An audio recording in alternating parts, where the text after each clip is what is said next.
In today's video, I'm going to teach you how to set closing date in QuickBooks Online.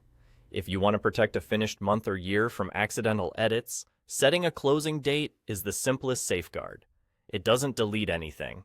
It just puts a lock on past transactions, so if someone tries to change them later, QuickBooks will warn them before they proceed.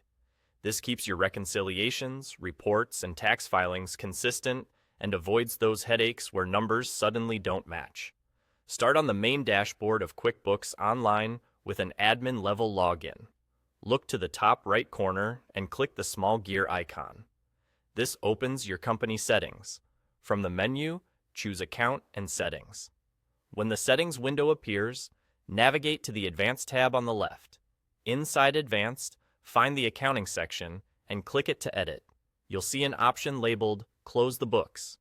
Turn this on by checking the box. As soon as you check it, a date field will appear.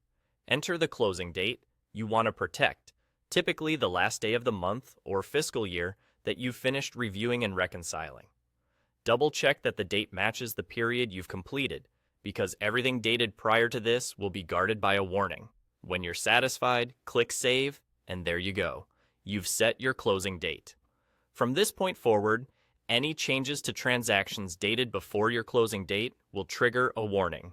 That prompt is there to make you pause and confirm whether a change is truly necessary, helping prevent unintended edits that could throw off your balances.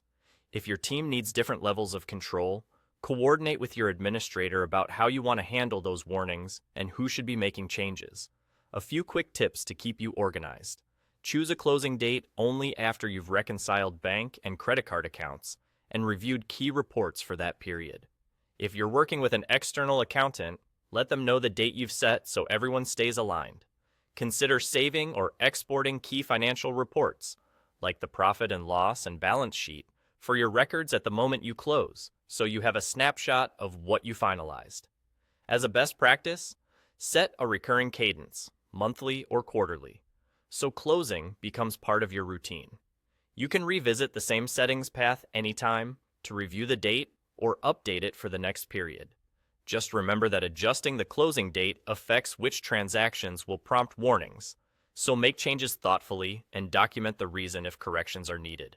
That's all you need to do to set a closing date in QuickBooks Online and protect your finalized books.